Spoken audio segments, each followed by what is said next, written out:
Hello everyone, welcome to my YouTube channel. ये है हमारा 13th लेसन प्लान जो कि कॉमर्स यानी कि वाणिज्य का है।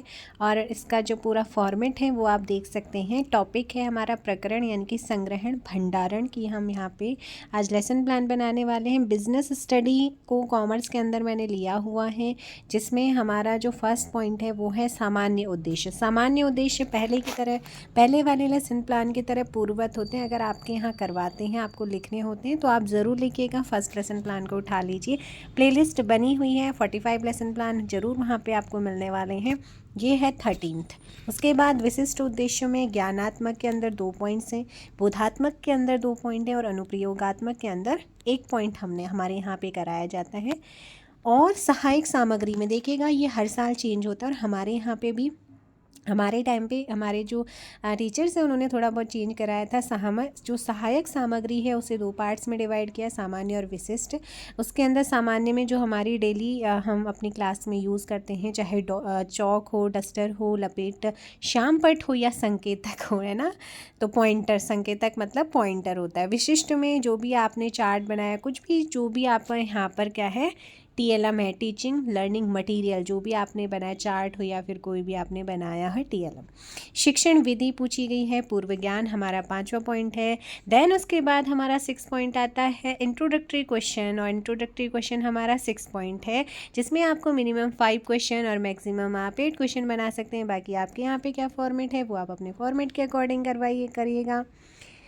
तो भाई फिर यहाँ पर आता है उद्देश्य कथन। उद्देश्य कथन के बाद मतलब आज क्या पढ़ाने वाले हैं, इंट्रोडक्टरी क्वेश्चन के बाद एक माहौल आपने क्लास में तैयार किया, उसके बाद आता है उद्देश्य कथन। उद्देश्य कथन के बाद आता है प्रेजेंटेशन यानी कि प्रस्तुतिकरण की हम बात करें, जिसमें फर्स्ट आता है टीचिंग पॉइंट। टीचिंग पॉइंट से पहले भी हमें कुछ डेवलपिंग यानी कि विकासात्मक प्रश्न बनाने होते हैं, जो यहाँ पर आप 3 भी ले सकते हैं, 2 भी ले सकते हैं। ठीक है, तो ये आपके ऊपर डिपेंड करता है। तो भाई यहाँ पर मैं अगर बात करती हूँ, फर्स्ट टीचिंग पॉइंट संग्रहण का अर्थ पूछा कि मिनिएचर की मैं फिर वही हर उसमें बोलती हूँ। अगर आपकी ड्राइंग अच्छी है और आपके पास टाइम है तो बिल्कुल आप यहाँ पे मिनिएचर को बहुत अच्छे ड्राइंग के रूप में अच्छे से बना सकते हैं। ठीक है ना। तो मैंने यहाँ पे लगाए स्टिकी नोट्स, और स्टिकी नोट्स में शॉर्ट में थोड़ा सा मिनिएचर टाइप बना दिया था। फिर आता है सेकेंड टीचिंग पॉइंट, संग्रहालय की विशेषताएँ यहाँ पर की गई हैं।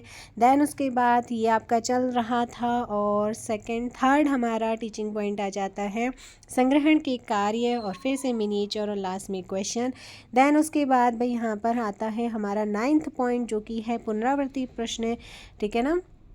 पुनरावृत्ति प्रश्न आप पूछिएगा, फिल इन द ब्लैंक्स हो सकते हैं, रिक्त स्थान मतलब फिल इन द ब्लैंक, रिक्त स्थान हो सकते हैं। ऑब्जेक्टिव टाइप आप सही गलत, आप सत्य असत्य बना सकते हैं, तो ये आपके ऊपर है। इसके अलावा शामपट सारांश हमारा 10th पॉइंट है। 10th ये है हमारा पूरा शामपट सारांश। शामपट सारांश के बाद आता है हमारा गृह कार्य। गृह कार्य में आप उन्हें कोई भी एक्टिविटी दे सकते हैं या कोई भी क्वेश्चन, बट यहाँ पे तो हमें लिखने होते हैं ना लेसन प्लान। देखो वहाँ पे तो हम करा लेंगे जो भी एक्टिव, लेकिन हमें कुछ ना कुछ यहाँ पे लिखना होता है जो भी हमने होमवर्क लिया है।